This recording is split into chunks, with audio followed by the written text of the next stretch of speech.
गुरुर्ब्रह्मा गुरुर्विष्णु गुरुर्देवो महेश्वरा गुरुर्साक्षात् परब्रह्म तस्मै श्री गुरुवे नमः।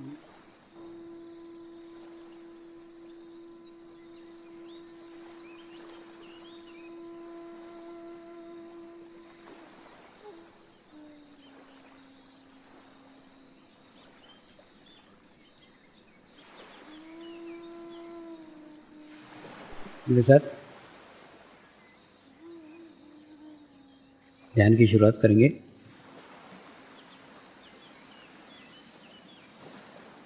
मैं एक पवित्र आत्मा हूँ। मैं एक शुद्ध आत्मा हूँ। मैं एक पवित्र आत्मा हूँ। मैं एक शुद्ध आत्मा हूँ। मैं एक पवित्र आत्मा हूँ। मैं एक शुद्ध आत्मा हूँ। गुरु मंत्र का उच्चारण करेंगे। ओम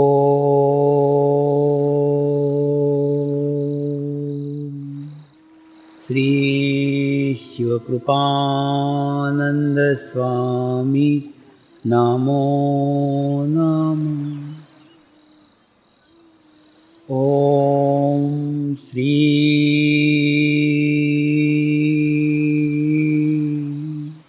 शिवकृपानंद स्वामी नमो नमः। ओम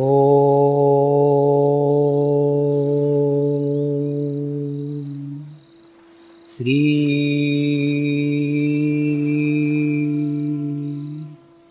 शिवकृपानंद स्वामी नमो नमः।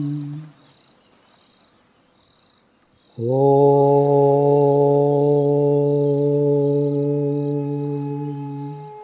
श्री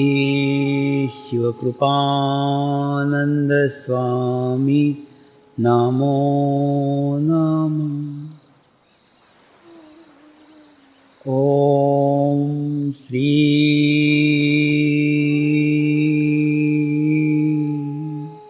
शिवकृपानंद स्वामी नमो नमः। ओम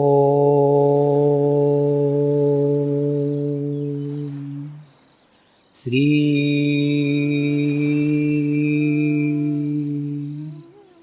शिवकृपानंद स्वामी नमो नमः। ओम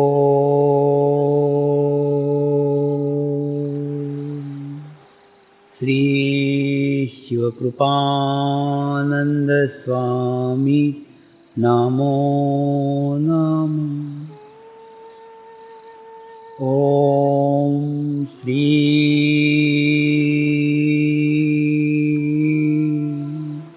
शिवकृपानंद स्वामी नमो नमः। ओम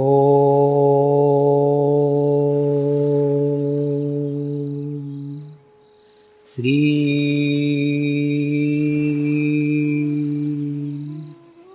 शिवकृपानंद स्वामी नमो नमः। तो ओरा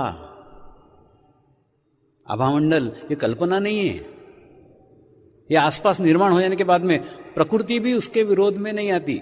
प्रकृति के विरोध में प्रकृति थोड़ी जाएगी। अभी कुछ महीने पहले की घटना है, अभी की ताजी। मैं कभी जगन्नाथपुरी नहीं गया। पता नहीं क्या उस दिन लगा कि जगन्नाथपुरी जाना चाहिए, जगन्नाथपुरी जाना चाहिए। पूरे परिवार को लेके गया। साधक का भी एक परिवार मेरे साथ में था। और जब पुरी में पहुंचे ना, तो पुरी में भी यही वातावरण। अनाउंसमेंट कर रहे थे, पुलिस वालों ने सब मच्छी मारो लोगों को मना कर दिया था कि समुद्र में नहीं जाने का। एक रिसोर्ट के अंदर हम बैठे हुए थे और रिसोर्ट से रोज वो समुद्र किनारे जाते थे, वहां पे कोई भी नहीं था, सिर्फ मच्छी मार लोग बैठे रहते थे। इतने इनोसेंट थे, इतने अबोध लोग थे, कुछ पूछो मत। वो तूफान इतने जोर से आने वाला था कि 15 किलोमीटर तक का पूरा एरिया वो साफ कर देगा, 15 किलोमीटर तक के सब गांवों को नष्ट कर देगा। इतने जोर से तूफान था, इतनी उसकी तीव्रता थी। और गांव के बेचारे वो मच्छीमार लोग समुद्र किनारे से लाइन लगा के बैठे हुए थे। मैं उनको बोलता हूं घर क्यों नहीं जाते, यहां क्यों बैठे रहते हो, तूफान आने वाला है। बोले बाबा हमारा घर है ना वो तो 10 किलोमीटर है, तूफान आएगा तो हमारा पूरा गांव का गांव बह जाएगा, तो हम जी करके क्या करेंगे, इसलिए हम मरने के लिए पहले आके यहां बैठे। मैंने उनको कहा तुम पुरी की बात कर रहे हो, भारत में भी तूफान नहीं आएगा। तो बोले कैसे नहीं आएगा, टीवी पे अनाउंसमेंट कर रहे हैं, रेडियो पे कर रहे हैं, ये पुलिस वाले हमको नाव लेके नहीं जाने दे रहे हैं। इनके विश्वास करो नहीं आएगा, राह देखो ना। तो उन्होंने कहा बाबा हम तो मरने ही वाले हैं, हमारी मौत आई है, इसीलिए तो हम यहाँ किनारे पे आके बैठे हैं, तुम काहे को इतने दूर से गुजरात से आके यहाँ मरने को आए हो। मैं बोला कुछ नहीं होगा, शांति रखो, कुछ नहीं होगा। तो वो आपस में बात करते थे, बुढ़ा खुद तो मरेगा मरेगा, वो पूरे घर बार को लेके मरेगा। उन्होंने मेरे को खूब समझाया कि यहां से चले जाओ ऐसा। मैं उनको बोला मैं बिल्कुल नहीं डरता, मैं तुम्हारे साथ में रहूंगा और तुमको बताऊं कुछ नहीं आएगा। और वास्तव में तूफान आया, लेकिन वो पास से गुजर गया और बांग्लादेश में चला गया। तो फिर उनको बड़ा आश्चर्य हुआ कि आप इतने विश्वास के साथ कैसे कह रहे थे कि तूफान नहीं आएगा, टीवी पे बता रहे हैं, रेडियो पे बता रहे हैं, सब कुछ अनाउंसमेंट हो रहे हैं, सिर्फ आप ही कैसे थे जो कह रहे थे नहीं आएगा। मैंने उनको बताया अरे सीधा तो फार्मूला है, तूफान आने वाला रहता तो मैं क्यों आता। जब गुरु ने मुझे यहां पे भेजा है, इसका मतलब ही वो प्रोटेक्शन देना चाहते हैं, आपको सुरक्षा देना चाहते हैं कि वहां तूफान नहीं आए, इसलिए तो मेरे को भेजा है।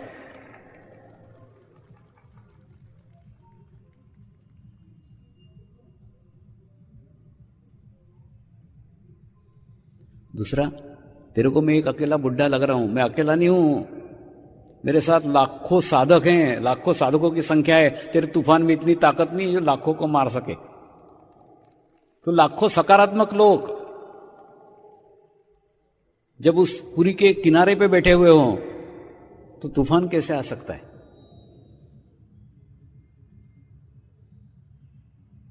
तो अगर आप ध्यान करते हो, मेडिटेशंस करते हो, तो ऐसे अनुभव आपको भी आ सकते हैं। ये मैं मेरे अनुभव बता रहा हूं, आप अनुभव साधकों को पूछो, साधक भी अपने अनुभव बताएंगे, भुज के अनुभव बताएंगे, भूकंप के अनुभव बताएंगे, मुंबई के अनुभव बताएंगे, दुनिया भर के अनुभव उनके पास में भी है। कारण क्या है? कारण एक ही है, सामूहिकता से हम लोग जुड़े हुए हैं, एक दूसरे के साथ जुड़े हुए हैं।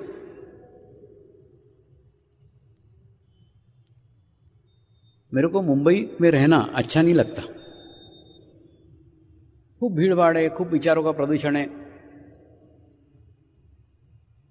तो मैं क्या करता हूं, मुंबई से थोड़े दूर एक पहाड़ी के ऊपर जंगल में एक रिसोर्ट है और वहां एकदम जंगल है। सुबह 4 बजे उठ के जंगल में जाने को बहुत अच्छा लगता है, तो जंगल में सुबह सुबह चले जाता हूं।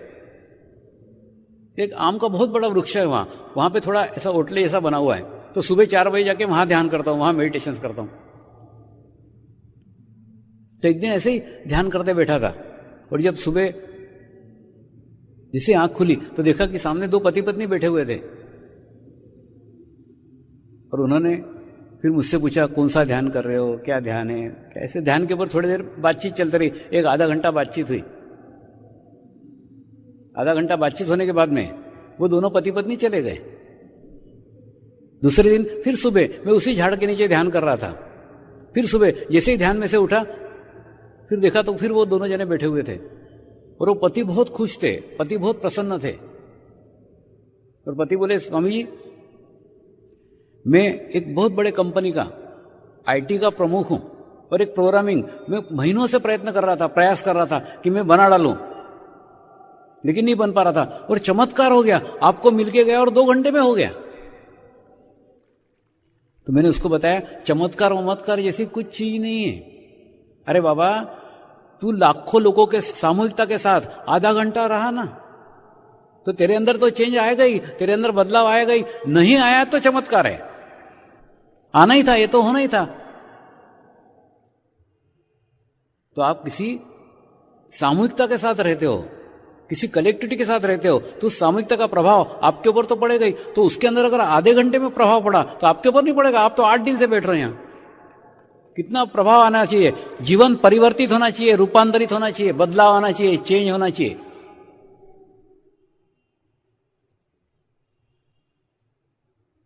क्योंकि आधे घंटे का प्रभाव जब इतना होता है तो 8 दिन का कितना होगा, होता है। कई ऐसी घटनाएं आती है, बहुत विचित्र विचित्र घटनाएं आती। एक बार इंग्लैंड में एक रिसोर्ट है जहां जाकर के मैं कार्यक्रम लेता हूं, और बीच में 2 दिन 3 दिन फ्री रहते हैं, तो वहीं रहता हूं। तो ऐसे ही बाहर गार्डन में बैठा हुआ था, एक अंग्रेज महिला मुझे मिलने के लिए आई और आकर कहती है, स्वामी जी मुझे गुरुओं से नफरत है, मैं गुरुओं से नफरत करती हूं, लेकिन मैं परमात्मा को पाना चाहती हूं। मैंने उसको कहा फिर मेरे पास क्या, कोई परमात्मा के पास जा। तो बोले लेकिन पता नहीं क्यों मेरे को ऐसा लगा कि आपके पास आना चाहिए। मैंने उसको कहा परमात्मा के पास जाने का रास्ता गुरु के पास से है, इसीलिए तेरे आत्मा ने तुझे गुरु तक लाया है। फिर थोड़ी जरा फ्री हुई, फिर बोलती मैं कहीं गई थी हरिद्वार का, ऋषिकेश कहीं, तो वहां पे मेरे को एक गुरु ने लूटा, मुझे ठगा, इसलिए मैं गुरुओं से नफरत करती हूं। मैंने उसको कहा मैं तो उस गुरु को भी धन्यवाद दे रहा हूं जिसने तुझे ठगा। तूने थोड़ी गुरु को ठगा, गुरु ने तेरे को ठगा। तो तूने जो कुछ गंवाया है, जो कुछ बिताया है, वो तो तूने गुरु तत्व के लिए बिताया है। उस गुरु तत्व के कारण उस दिन तुझे नकली हीरा मिला, आज तो असली हीरे तक पहुंची है। कम से कम हीरे की चाहत तो तेरे अंदर जागी। उस दिन नकली हीरे तक पहुंची, आज असली हीरे तक पहुंची। होता है कई बार किसी अच्छी जगह पहुंचने के लिए कई नकली वस्तुओं से हमें सामना करना पड़ता है, होता है, हो सकता है, लेकिन वो अपने ही दोषों के कारण है, अपने ही स्थितियों के कारण है। अपनी स्थिति अगर अच्छी रही, संतुलित रही, तो ऐसा कुछ नहीं हो सकता। कभी कभी मुझे लगता है कि मैं तो आपके अजमेर में हीरे बांटने के लिए आया हूं, जो दे रहा हूं वो हीरा है। अब हीरा समझ करके तुम उसको संभाल करके रखो या कांच का टुकड़ा संभाल करके फेंक दो, दोनों स्थिति में मेरा कार्य तो संपन्न हो गया। क्योंकि मेरे गुरु ने मुझे केवल इतना ही कार्य दिया था, ये 1000 हीरे हैं, ये हीरा प्रत्येक को ईमानदारी से एक एक बांट के आने का, बस तेरा इतना ही रोल है, इतना ही कार्य है। ठीक उसी प्रकार से मैं भी आया हूं, प्रत्येक को एक एक एक एक एक एक बराबर दे रहा हूं, सबको दे रहा हूं। सब तक पहुंच रहा है कि नहीं, इधर भी ध्यान रख रहा हूं। इस गंगा के घाट से कोई प्यासा नहीं जाना चाहिए। तो मैं मेरा कर्तव्य, मेरा कार्य पूर्ण भाव से कर रहा हूं, लेकिन उस हीरे को संभाल के आप रखते हो या फेंकते हो, ये आपका कार्य है। मेरा कार्य तो संपन्न हो गया, मैं उसके ऊपर कुछ नहीं बोलूंगा कि आप संभाल के रखो या आप फेंक दो, आपका कार्य है। आपको रखना हो तो रखो, फेंकना हो तो फेंक दो। हम एखादे बीज को बोते हैं, तो बीज को बोने के बाद भी बीज को अंकुरित होने में, बीज को बड़ा होने में, वृद्धिगत होने में, वृक्ष बनने में समय लगता है। ठीक उसी प्रकार से ये जो बीज आपको इन 3 दिनों में मिला, उस बीज को वृक्ष करने में, वृद्धिगत करने में, बढ़ाने में आगे का कार्य आपको करना पड़ेगा। मेरे शब्दों को ध्यान से सुनो।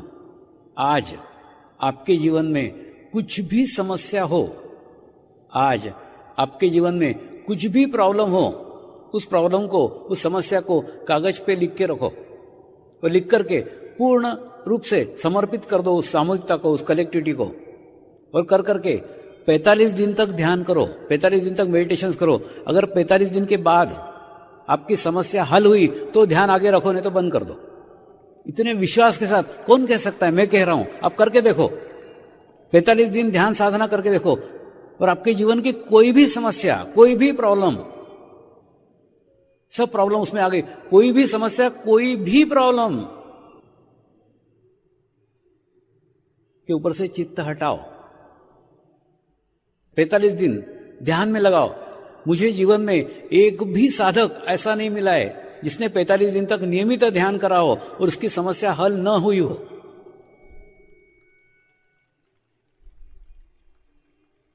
और कोई मैं आपकी समस्या नहीं हल करूंगा,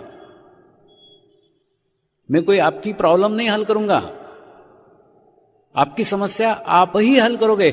मैं केवल आपको सामूहिकता दूंगा, कलेक्टिविटी दूंगा। मेरे सानिध्य में आप संतुलित होंगे, बैलेंस होंगे। बैलेंस व्यक्ति के प्रयत्न बैलेंस रहते हैं, उसका परिणाम बैलेंस आता है। आपके कार्य आप ही संपन्न करोगे। पीपल के झाड़ जैसा मैं केवल आपको संतुलित करने का कार्य करूंगा।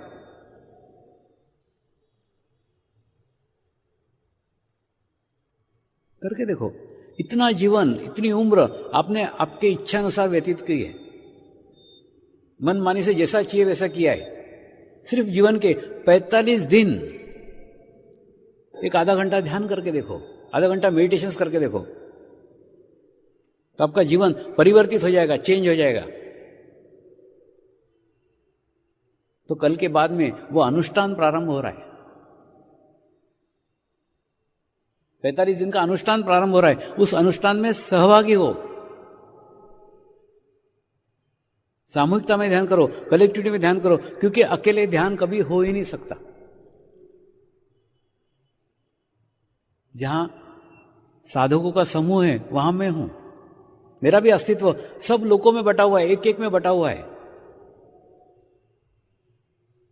तो 45 दिन ध्यान करके देखो। ये 45 दिन आपके जीवन में चेंज लाएंगे, बदलाव लाएंगे। जैसे मैं पहले बोल रहा था ना, आपको ये अच्छा कार्य किसी को बताने को बताओ। अब मैं बता रहा हूं, आप किसी को मत बताओ, तुम्हारे तक सीमित रखो। 45 दिन आपकी पूरी एकाग्रता सिर्फ आपके ऊपर होनी चाहिए, आपके ध्यान की प्रगति के ऊपर होनी चाहिए, आपके प्रोग्रेस के ऊपर होनी चाहिए।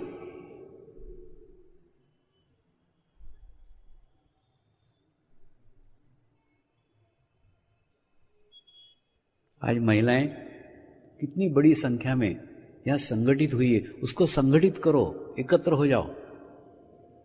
तो सारे अजमेर में तो क्या, राजस्थान में परिवर्तन ला सकते हो।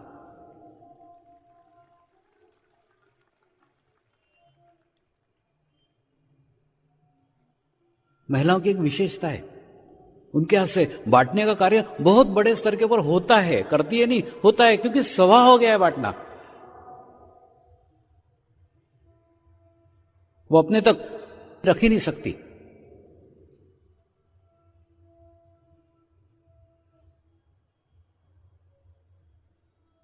आज मैं भी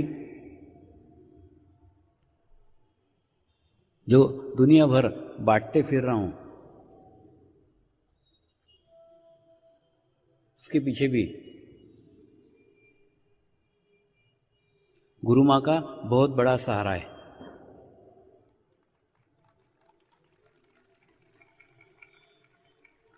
पहली अनुभूति मैंने उसको ही करवाई थी, और अनुभूति कराने के बाद में उसको कहा था, अगर तेरे को लगता है कि ये अमृत, ये प्रसाद जन सामान्य तक पहुंचे, मनुष्य मात्र तक पहुंचे, तो तुझे तो परिवार संभालने की आदत ही हो गई है, अब और संभाल, मैं और बाहर जाता हूं।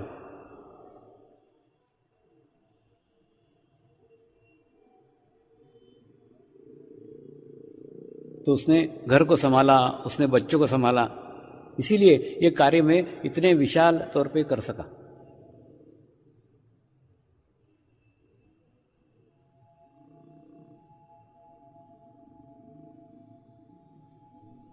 इस मार्ग में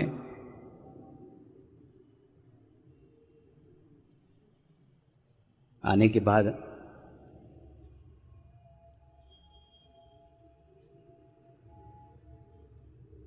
मेरी मां सदमे से ही मृत्यु को प्राप्त हुई। उसको सदमा लगा कि लड़का जंगल में चला गया, सब छोड़ के चला गया।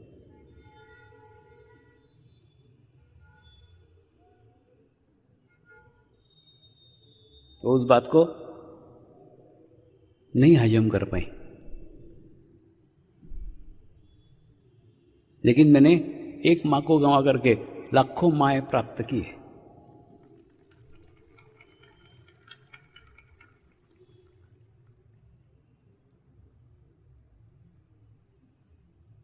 एक मां को गंवाया तो घर में गुरु मां के रूप में मुझे दूसरी मां मिल गई। मां की कमी कभी नजर नहीं आई, महसूस नहीं हुई। अब बताओ ना, एक पागल व्यक्ति को 18 साल तक संभाल के रखना और उसके पागलपन को प्रोत्साहित करना सहज नहीं है, आसान नहीं है। एक आधी स्त्री का पति की नौकरी छूट जाए 1 महीने, उसके मुंह पे हवाइयां उड़ने लग जाती पत्नी की कि पति 1 महीने से कुछ काम नहीं कर रहा है, और मैं तो 18 साल से कुछ भी नहीं कर रहा था और अट्टा कट्टा मुस्टंडा। ऐसा नहीं कि लंगड़ा लूला हो तो सिंपैथी हो किसी की, अरे रे बेचारे का पति लंगड़ा, नहीं, अच्छा कुछ नहीं करता। और गुरुमां बोलती थी तुम्हारे नौकरी नहीं करने से तकलीफ मेरे को है, वो सहन करके मैं बोल रही हूं मत करो, तो तुम उनकी बातें क्यों सुनते हो? तुम नौकरी करने तब जाना जब उनके पैसे लेके तुम्हारे बच्चों को मैं पालूं। मैं नौकरी कर रही हूं, मैं पाल रही हूं, उनसे पैसे नहीं मांग रहे हो, तो उनकी बातों को ज्यादा ध्यान मत दो। तुम वो करो जो तुमको योग्य है, तुम्हारी आत्मा जो कह रही है वो करो।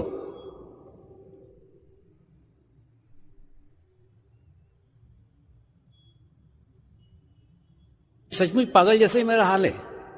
कई बार साधक एकदम आखिरी स्टेज में रहते हैं, अंतिम सांसें लेते रहते हैं, अस्पताल में पड़े रहते हैं, और रात में मैं घर में चिल्लाता हूं, मैं जा रहा हूं, आज रात को मेरा आखिरी दिन है, मैं तो मर रहा हूं, आज सुबह नहीं देखूंगा। वो चिल्लाते रहता, और जब वो सवेरे ठीक होता फिर एकदम नॉर्मल हो जाता हूं।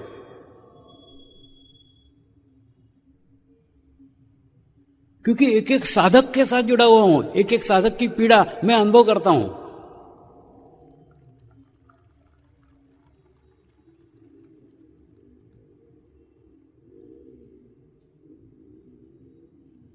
और तुम लोग तो 8 घंटे या 10 घंटे ड्यूटी पे होंगे, मैं तो 2400 घंटे ड्यूटी पे रहता हूं। 2400 घंटे, किसी भी क्षण, किसी भी समय। और फिर मेरे विचित्र व्यवहार को समझाना बहुत मुश्किल हो जाता है, बहुत कठिन हो जाता है।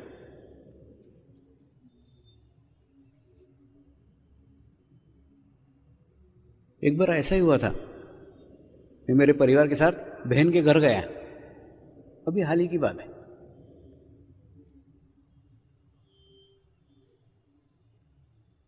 घर में अच्छा फंक्शन रखा गया था, अच्छा खाने का कार्यक्रम था, सब रिलेटिव्स को बुलाया था, सब अच्छा फंक्शन था। और उसी समय सुबह एक ओपन हार्ट सर्जरी के लिए एक साधक टेबल के ऊपर था, वो प्रार्थना कर रहा है, याद कर रहा है। तो मैंने सिर्फ गुरुमां को बताया कि मैं एकांत चाहता हूं, मुझे एकांत चाहिए, मुझे पूरे टाइम उस पर चित्त रखना होगा जब तक उसका ऑपरेशन नहीं हो जाता। तो 5 घंटे रूम में बंद करके अकेला रहा। बहनों को लगा शायद हमसे कुछ गलती हो गई है, इसलिए नाराज हो रहा है। मतलब व्यवहार ऐसा विचित्र हो जाता है। फिर गुरुमां ने समझाया तुम्हारे से कुछ संबंध नहीं उनका कुछ चल रहा है, बाद में खुद बाहर आ जाएंगे।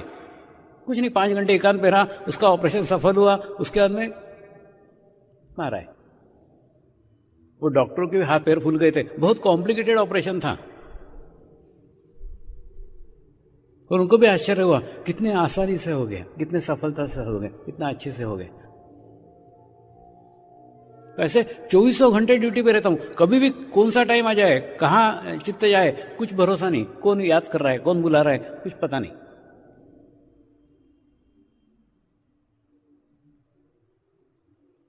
तो ऐसे पति को 24 घंटे झेलना कितना हेडेक है।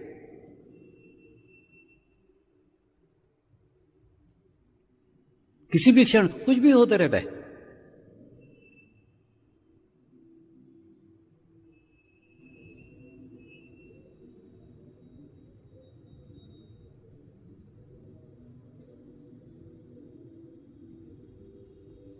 एक बहुत बड़ी सामूहिकता में मैंने अपने आप को बांट रखा है। अगर मेरा सानिध्य चाहते हो तो आप भी उस सामूहिकता में चले जाओ, आप भी उस कलेक्टिविटी में चले जाओ।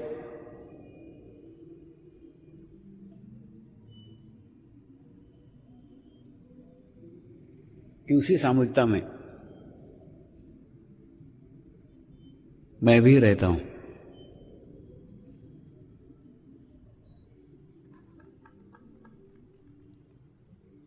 आज का चक्र आज्ञा चक्र है।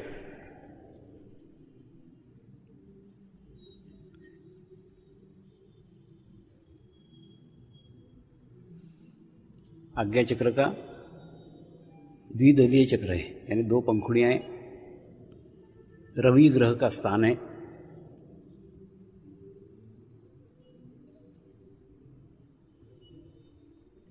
मानसिक संतुलन इसका दोष है और सद्गुरु का स्थान है।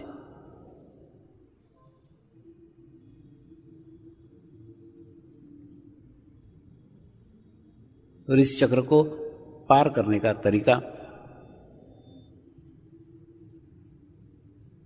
इस चक्र को पार करने का मार्ग केवल एक ही है, समर्पण। समर्पण। हे परमात्मा, हम सभी पवित्र आत्माएं आपको हृदय से प्रार्थना करते हैं कि सारे विश्व में शांति हो, सारे विश्व के आत्माओं की आध्यात्मिक उन्नति हो एवं सर्वांगीण उन्नति हो। यही हम सब आत्माओं की शुद्ध इच्छा है। नमस्कार करेंगे। हे परमात्मा, हम सभी पवित्र आत्माएं आपको हृदय से प्रार्थना करते हैं कि हमारे सद्गुरु श्री शिव कृपानंद स्वामी जी का स्वास्थ्य सदैव अच्छा रहे, उनकी आयु दीर्घ हो। यही हम सब आत्माओं की शुद्ध प्रार्थना है, शुद्ध प्रार्थना है, शुद्ध प्रार्थना है। हे परमात्मा, समर्पण आश्रम व श्री गुरु शक्ति धाम का निर्माण कार्य आपकी कृपा में, आपकी करुणा में, आपकी इच्छा अनुसार निर्विघ्न संपन्न हो। यही हम सब आत्माओं की शुद्ध प्रार्थना है, शुद्ध प्रार्थना है, शुद्ध प्रार्थना है। शांति पाठ करेंगे। ओम ध्यो शांति अंतरिक्ष गुम शांति पृथ्वी शांति रापः शांति औषधयः शांति वनस्पतयः शांति विश्वे देवाः शांति ब्रह्म शांति सर्वगं शांति शांति एव शांति सामा शांति एधि ओम शांति। शांति शांति शांति सर्व इष्टसु शांति भवतु।